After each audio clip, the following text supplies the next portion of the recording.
누가복음 3장 7절로 14절까지의 말씀,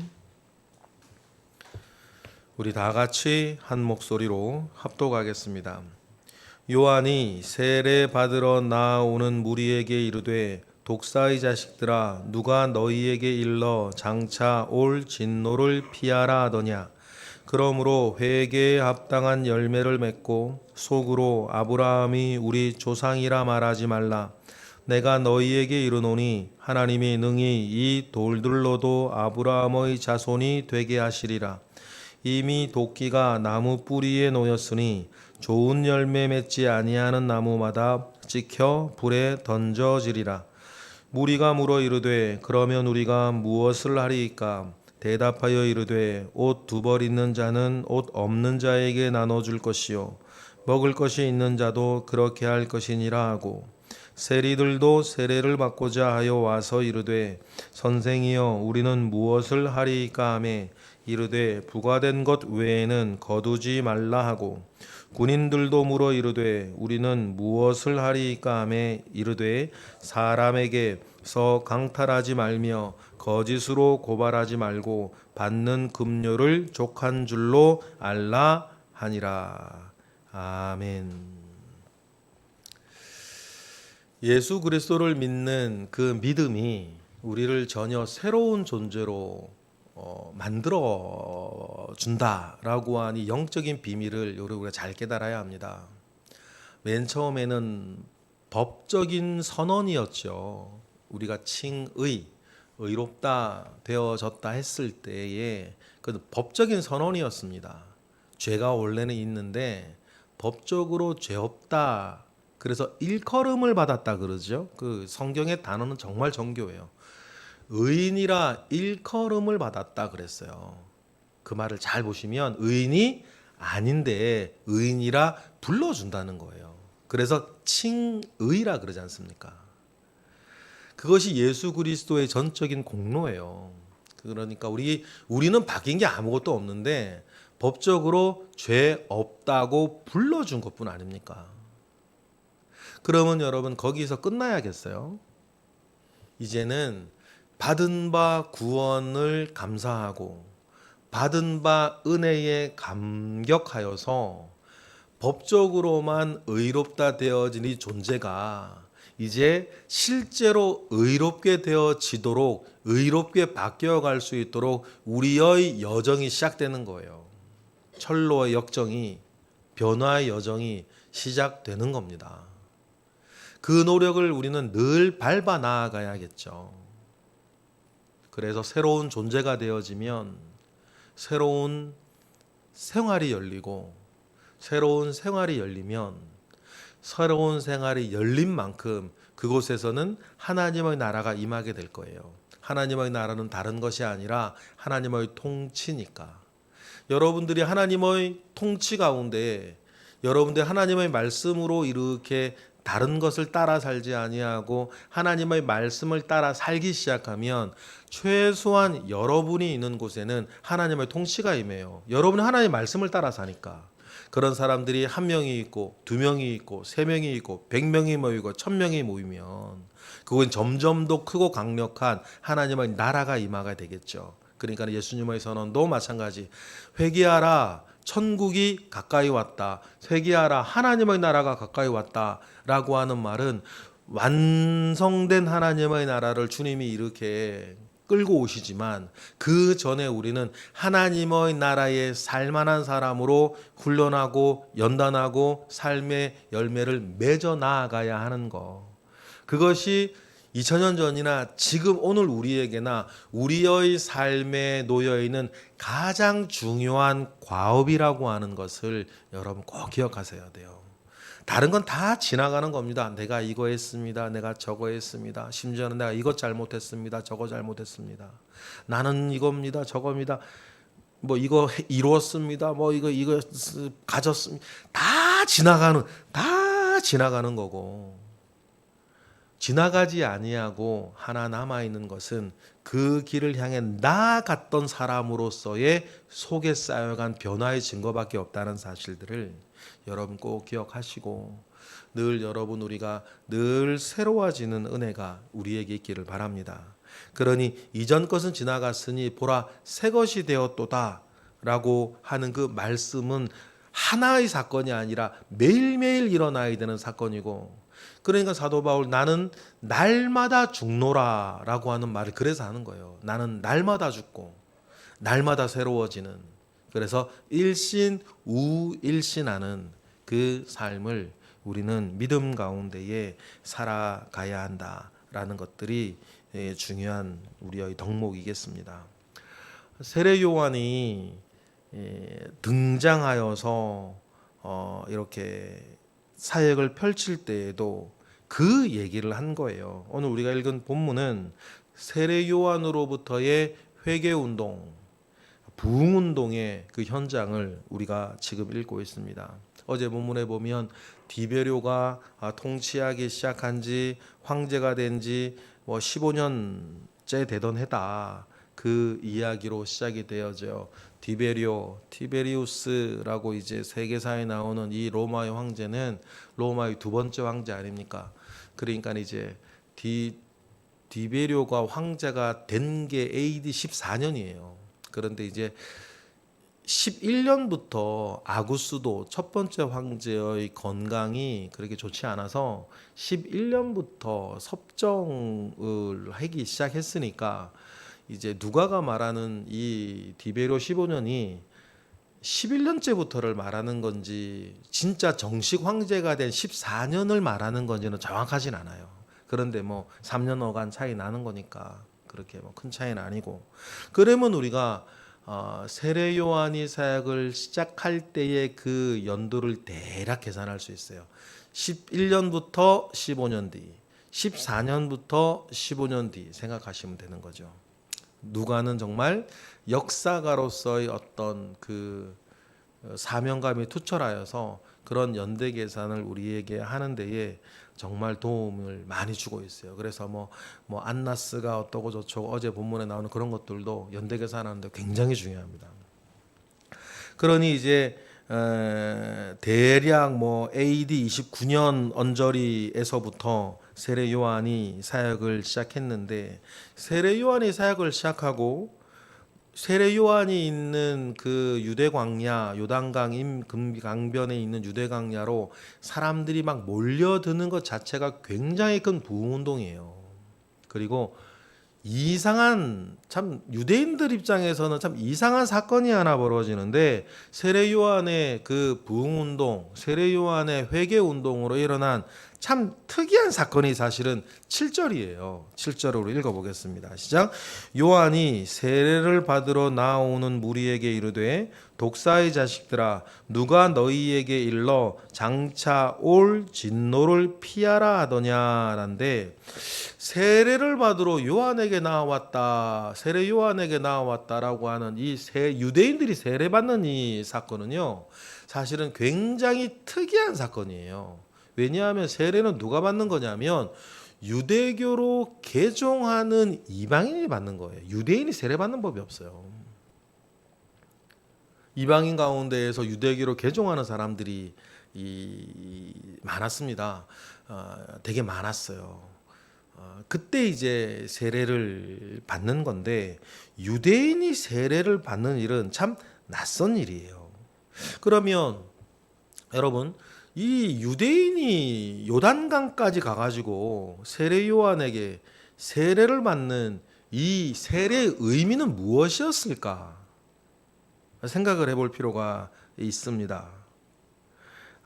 우리가 전체적인 어떤 내용들을 보면 메시아의 오심을 준비하는 세례인 거예요. 세례 요한의 여러 메시지들을 보면 유대인들은 어쨌든 메시아 그리스도가 오기를 늘 대망하고 있었습니다. 그것이 예수님께서 정말 오셨을 때에 그들이 기대했던 메시아와 다르고 이런 것 일단 둘째치고, 유대인들은 메시아 그리스도가 등장하기를 굉장히 열망하고 있었어요. 그리고 세례 요한 그 메시아에 대한 이야기들을, 메시아가 오실 것이라고 하는 메시지들을 이렇게 던지면서 우리가 준비해야 되는 것들에 대해서 이야기를 많이 하고 있었기 때문에 유대인들이 세례 요한에게 나와 받는 세례의 가장 큰 의미는 메시아를 준비하는 일인데, 메시아의 오심을 준비하는데 그 준비를 뭘 해야 되냐, 여기에서 등장하는 중요한 개념이 회개예요. 모두에 말씀드렸던 새롭게 되는 겁니다. 이전에 유대인이었어요. 그러나 이제는 좀 진짜 유대인으로 회개, 리턴해서 살아야 되지 않겠느냐라고 하는, 새로운 유대인이 되어야 되지 않겠느냐라고 하는 도전을 이렇게 세례 요한은 던진 것이고, 그것에 부흥 운동이 일어나고, 세례 요한의 부흥 운동은 그래서 회개 운동이었어요. 그러니 무리에게, 세례를 받으러 오는 무리에게 세례 요한이 책망, 비난이라기보단 책망을 강하게 합니다. 장차 올 진노를 피하라 하느냐. 이게 짧게는, 이 진노는 예루살렘이 완전히 멸망당하는 진노, 뿌리까지 도끼가 놓여 있는 그 진노를 말하는 것일 거고, 우리가 영혼 가운데 바라보면 주님 다시 오셔서 모든 걸 심판하시는 날이 되겠죠. 그런데 자기에게 세례, 회개의 세례를 받으러 오는 사람들에게 세례 요한은 책망을 그렇게 심하게 하는 거예요. 책망을 심하게 하는 이유는 8절에 있습니다. 8절 뭐죠? 다 같이 시작. 그러므로 회개에 합당한 열매를 맺고 속으로 아브라함이 우리 조상이라 말하지 말라. 내가 너희에게 이르노니 하나님이 능히 이 돌들로도 아브라함의 자손이 되게 하시리라 라고 이야기하면서, 세례 요한이 자기에게 그 참 어떻게 보면 귀한 사람들이죠. 그 회개하기 위해서 그 걸어 세례 요한까지 오는 사람들이면 얼마나 귀한 사람들이에요. 그런데도 세례 요한이 비난 내지는 책망을 하는 것은, 그들이 회개의 세례를 받는다고 오는데도 뭐가 없다고 세례 요한은 생각하는 거예요. 회개에 합당한 열매가 없다고 생각하는 거예요. 여러분, 회개에는 반드시 회개에 합당한 열매가 있습니다. 회개가 후회나 반성이나 자책하고는 다른 거 아닙니까? 후회하고 반성하고 자책하는 거랑 회개는 다른 거예요. 회개 자체가 돌이키다, 돌아서다, 리턴을 얘기하는데, 돌아섰으면 보이는 게 반대가 보여야 되는 거고, 행동하는 게 반대로 행동돼야지는 건데, 회개했다고 하면서 당연한 회개에 합당한 열매가 없다 그러면 그건 자기 혼자 반성한 거죠. 자기 혼자 후회하고 있는 거죠. 아, 내가 그러지 말았어야 했는데. 아, 내가 정말 그랬구나. 자책하고 있는 거지. 그건 뭐가 아니에요? 회개가 아니에요. 그러니까 세례 예식이라고 하는 리추얼보다 그에 걸맞는 무엇인가 열매를 내야 되지 않겠냐. 그리고 여기에서 8절에 보니까 아브라함의 자손이라 여기지 말라라고 이야기를 하는 것은, 그렇게 회개를 가로막는 가장 큰 요인이 그 아브라함의 자손이라고 하는 혈통이었다는 거예요. 그것이 회개를 가로막고 있고, 그의 혈통보다는, 혈통을 너희들이 말한다면 혈통에 맞게 살 것에 대해서 얘기를 해요. 하나님께서 아브라함을 부르실 때에 뭐라고 부르셨습니까? 너는 복이 될 거라 그랬거든. 그렇죠? 복이 될 거라 그랬는데, 당대의 이스라엘을 보면 복이 되는 것은커녕 다른 사람을 배타적으로 잘라내고 독선적으로 자기들만 모여 있고, 오히려 자기들만 복 받으려고 그러고 있고, 그런 삶을 살려고 하는 것입니다. 그러니 회개 세례는 받으러 오고 아브라함의 혈통인 것은 자랑하는데, 거기에 걸맞지 않은 삶을 여전히 살고 있으니 세례 요한은 9절같이 더 긴박하게 얘기를 하는 거죠. 9절 읽어보겠습니다. 시작. 이미 도끼가 나무 뿌리에 놓였으니 좋은 열매 맺지 아니하는 나무마다 찍혀 불에 던져질 것이다. 복음의 새 시대가 이제 온다는 얘기입니다. 복음의 새 시대가 온다는 건 헌 시대는 어떻게 된다는 거예요? 버려진다는 거예요. 그 도끼가 자기가 등장했으니 나무 뿌리에 놓였다 이야기를 합니다. 이제 이 복음의 새 시대는 이스라엘을 넘어 모든 민족을 향한 육적 이스라엘을 넘어 영적 이스라엘의 새 시대로 갈 건데, 모든 민족을 향한 영적 이스라엘의 새 시대가 올 때 육적 이스라엘도 어떻게 해야 되는 거예요? 영적 이스라엘 가운데에 편입되어져야 할 텐데 회개도 안 하고 여전히 아브라함의 혈통 붙잡고 있으면 육적 이스라엘이 모든 민족을 향한 영적 이스라엘로 이렇게 전환될 때 육적 이스라엘은 이것도 아니고 저것도 아니고 새 시대를 맞이하지 못하는 사람들이 되겠죠. 그러니까 이 말을 하는 거 아닙니까? 도끼가 나무 뿌리에 놓였다는 것을 알고 이전 것 다 버리고 회개하고 복음의 새 시대를 맞이할 준비를 하라는 세례 요한의 매우 중요한 메시지를 합니다. 이것이 큰 운동이 돼요. 정말 이 회개 운동, 부흥 운동이 여러분 크게 일어납니다. 크게 일어나요. 그래서 무리가 막 모여서 그때 이 은혜가 얼마나 컸었는지 무리가 이 말을 다 알아듣겠죠? 그럼 우리가 회개에 합당한 열매로 무엇을 해야 되겠냐고 구체적으로 물어요. 그래서 10절에 보니까 무리가 이르되 그래 우리가 무엇을 하리까? 라고 하니까 세례 요한이 무리들에게 11절처럼 대답을 합니다. 11절 읽어보겠습니다. 시작. 대답하여 이르되 옷 두 벌 있는 자는 옷 없는 자에게 나눠줄 것이요 먹을 것이 있는 자도 그렇게 할 것이니라 하고. 한마디로 뭐라 하면 이렇게 말할까요? 자비를 얘기를 해요. 자비라는 걸 기억하세요. 무리들뿐 아니라 12절에 보니까 세리들도 세례를 받고자 왔습니다. 그리고 우리가 무엇을 해야 되겠냐고 묻죠. 13절 읽어보겠습니다. 시작. 이르되 부과된 것 외에는 거두지 말라. 이렇게 얘기를 합니다. 아니 그러면 당시의 세리들은 부과된 것 위에 다른 것도 거뒀나요? 거뒀죠. 그래서 더 미움을 받았던 거예요. 그런데 부과된 것 외에 더 거두는 것은 무엇이었냐면 세리들의 생활비였어요. 세리들은 월급 없었습니다. 세리들이 생활하는 것은 부과된 것이 100만 원이면 사람들한테 110만 원씩 걷어가지고 나머지 10만 원 자기 생활비로 쓰는 구조였어요.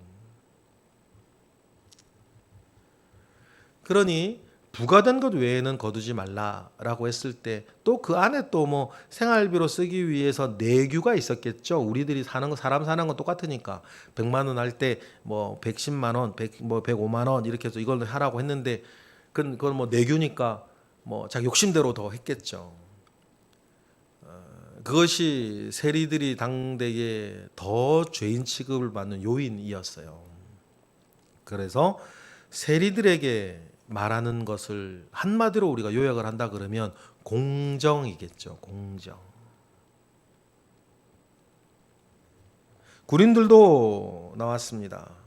군인들도 그럼 우리는 뭘 해야 되냐라고 하니까 14절 우리 읽어볼까요? 시작. 군인들도 물어 이르되 우리는 무엇을 하리이까 하매 이르되 사람에게서 강탈하지 말며 거짓으로 고발하지 말고 받는 급료를 족한 줄로 알라 하니라. 한마디로 얘기하면 겸손이라 그럴까요? 당시의 군인들, 당시의 그 역사책들을 보면요, 심지어는 예루살렘 총독들도 그런 짓을 했는데 돈이 필요하면 돈 벌기 군인들은 쉬웠어요. 어떻게 이제 당시 역사 자료들을 보면 그 이제 총독이 파송이 되어지잖아요. 총독이 파송이 되어지면 총독까지 그렇게 했으니 뭐 유대인 부자가 있으면 거기에 누가 했는지 모르게 위협을 가해요. 뭐 이렇게 뭐 예를 들어서 뭐 이렇게 위협을 가합니다. 뭐 죽은 사체를 집에 자꾸 갖다 놓는다든지 위협을 가해요. 그러면 위협을 자꾸 당하니까 부자 유대인은 도움을 어디에 청하겠어요? 로마에서 파견된 총독에게 도움을 청해요. 그럼 총독은 그냥 도와주나요? 돈을 요구하는 거예요. 자기가 뒤에서 위협을 조장해 놓고서는 보호비 명목으로 자기가 받아가는 거예요. 그런 것들이 일반적이었어요. 총독까지 그러니 나머지 군인들이야 뭐 어떡하겠어요. 그러니까 이제 14절과 같은 이야기가 나오죠. 그런데 여러분, 무리에게 이야기했던 자비, 세리들에게 얘기했던 공정, 군인들에게 얘기했던 힘을 그렇게 남용하지 말라라고 하는 이 겸손 같은 경우는 공통점이 좀 있어요. 다 뭐냐면 자기의 욕망을 제어하라는 거예요. 바울의 표현으로 따지면 자기를 부인하라는 것입니다. 자기를 부인하고 의를 세워 나가라는 거예요. 이게 회개에 합당한 열매고 메시아의 오심을 준비하는 요소라는 겁니다. 그런데 이것이 왜 중요하냐면 오늘 우리의 삶에도 이게 중요해요. 주님도 그래서 누구든지 나를 따라오려거든 무엇을 부인하고 옆 사람 부인하고 아니에요. 다른 거 부인하라 그러지 않는 거 아닙니까? 누구든지 나를 따라오려거든 메시아인 나를, 그리스도인 나를 따라오려거든 자기를 부인하라. 그러니 여러분 지금 11절, 13절, 14절에 나오는 이 요소들을 보면 다 자기 부인의 열매 아닙니까?